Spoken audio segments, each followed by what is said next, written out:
Assalamualaikum warahmatullahi wabarakatuh. Innal hamdalillah nahmaduhu wa nusalli wa nusallimu ala rasulihil karim. Ashhadu an la ilaha illallah wa ashhadu anna Muhammadan abduhu wa rasuluh. Allahumma salli ala sayyidina Muhammad wa ala ali sayyidina Muhammad. Amma ba'd. Alhamdulillah sahabat beriman, jika video ini muncul di berandamu, ini adalah petunjuk dari Allah kepadamu. Setidaknya sempatkanlah menulis sholawat kepada Nabi Muhammad SAW di kolom komentar. Insya Allah bisa menjadi bukti kecintaan kita untuk mendapatkan syafaat kelak di akhirat. Amin, Allahumma amin. Sahabat beriman yang dirahmati oleh Allah Subhanahu wa Ta'ala, kehadiran malaikat di rumah tentu membawa rahmat dan berkah dari Allah Subhanahu wa Ta'ala. Jadikan rumah sebagai tempat yang nyaman untuk tinggal bersama keluarga, sekaligus tempat yang sering didatangi oleh para malaikat. Allah Subhanahu wa Ta'ala telah menugaskan para malaikat mengunjungi rumah-rumah umat muslim. Kehadiran para malaikat di rumah tentu diidamkan seluruh orang yang beriman.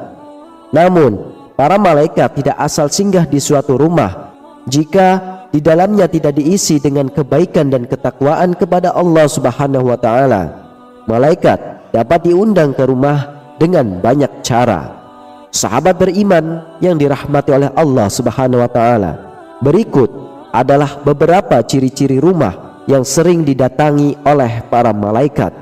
Silakan simak penjelasan video ini hingga akhir agar para sahabat bisa memahami dan dapat mencerna apa isi yang terkandung dalam video ini supaya tidak gagal faham. Dan semoga para sahabat yang sudah menyimak video ini hingga akhir, semoga Allah Subhanahu wa Ta'ala balas dengan kebaikan, dilancarkan rezekinya bertubi-tubi, diberikan kesehatan, keberkahan, dan dimudahkan segala urusannya baik di dunia maupun di akhirat kelak. Amin ya rabbal alamin. Ciri rumah yang pertama yaitu rumah yang sering untuk berzikir. Berzikir menyebut nama Allah Subhanahu wa Ta'ala memiliki banyak keutamaannya, termasuk mendapat pendampingan dari malaikat. Ketika penghuni rumah senantiasa berzikir, maka para malaikat akan berkumpul bersamanya. Apabila penghuni rumah senantiasa berzikir, maka malaikat pasti akan mudah mengunjungi rumah dan memberi rahmat. Dari Abu Hurairah radhiyallahu anhu bahwa Rasulullah SAW bersabda, suatu kaum tidak duduk dalam suatu tempat untuk berzikir kepada Allah kecuali mereka dikelilingi oleh para malaikat dan diliputi rahmat, dan Allah menyebut mereka termasuk orang-orang yang ada di dekatnya. Lalu yang kedua yaitu rumah yang dijadikan tempat sholat.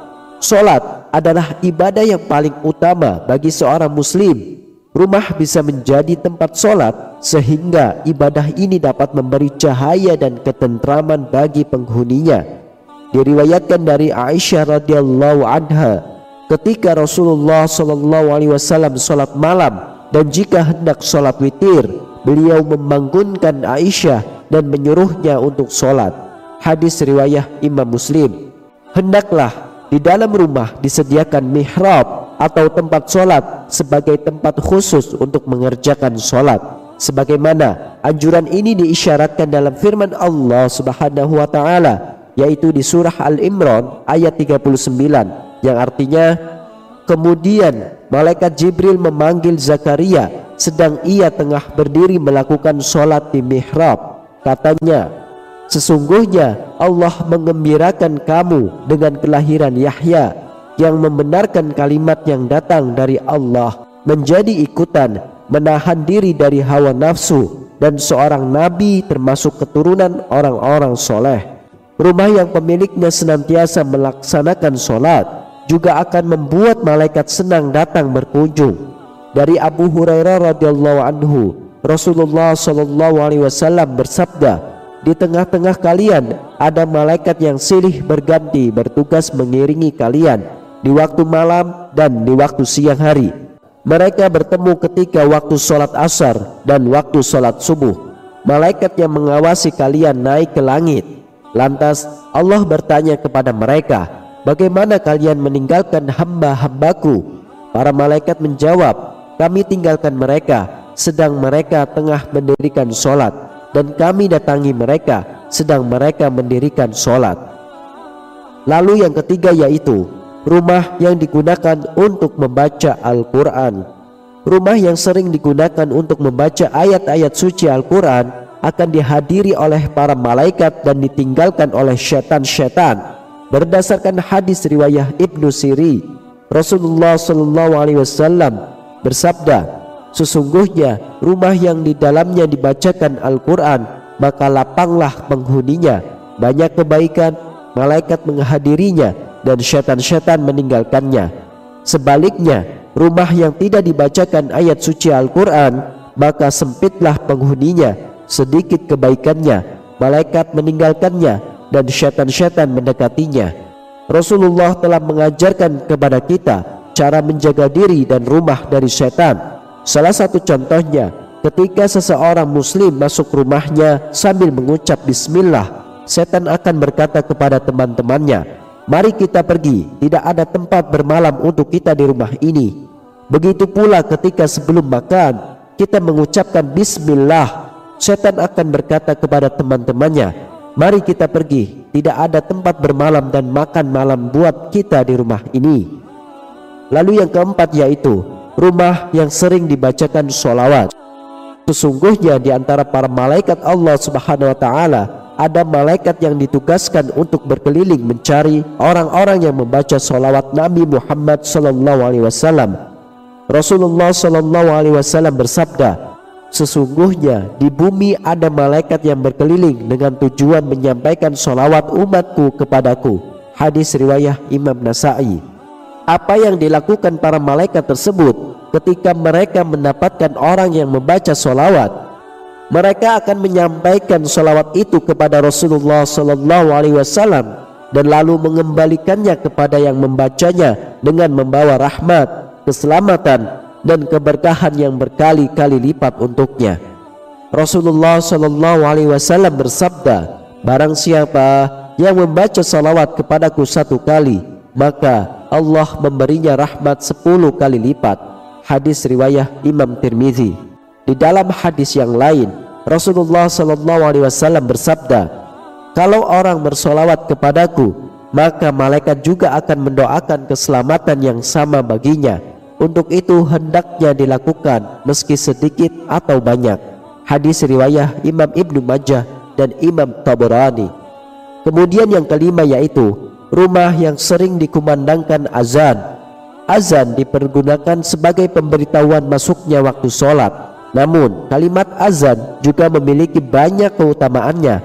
Salah satu keutamaan azan adalah dapat mengusir setan dan jin. Setan akan lari terbirit-birit ketika mendengar suara azan. Diriwayatkan dari Abu Hurairah radhiyallahu anhu, ia berkata, Rasulullah SAW bersabda, "Apabila azan dikumandangkan, setan lari terkentut-kentut sehingga dia tidak mendengarkan azan." Hadis riwayah Imam Bukhari dan Imam Muslim. Maka dianjurkan agar di dalam rumah juga dikumandangkan azan. Tidak ada salahnya mengumandangkan azan di dalam rumah walaupun kita tengah sendirian, karena hal itu bisa berfungsi untuk mengusir syaitan. Setiap azan yang dikumandangkan akan didengar oleh semua makhluk sejauh suara kita, dan tidak terkecuali pula para malaikat Allah Subhanahu wa Ta'ala. Rasulullah SAW bersabda, "Seorang muazzin diampuni sejauh suaranya dan menyaksikan untuknya setiap yang basah dan yang kering." Hadis riwayah Imam Ahmad, Imam Abu Daud, Imam Ibnu Hibban dan Imam Ibnu Majah. Pengertian setiap yang basah dan yang kering adalah memuat segala sesuatu yang ada di alam raya, karena tidak ada sesuatu pun di alam ini yang bisa lepas dari salah satu sifat keduanya. Sahabat beriman yang dirahmati oleh Allah, itulah beberapa ciri-ciri rumah yang sering didatangi oleh para malaikat. Semoga rumah kita termasuk salah satu yang mendapat limpahan rahmat, keberkahan dan perlindungan dari Allah Subhanahu wa Ta'ala. Amin ya rabbal alamin. Hanya ini yang bisa saya sampaikan. Semoga bermanfaat untuk kita semuanya. Wassalamualaikum warahmatullahi wabarakatuh.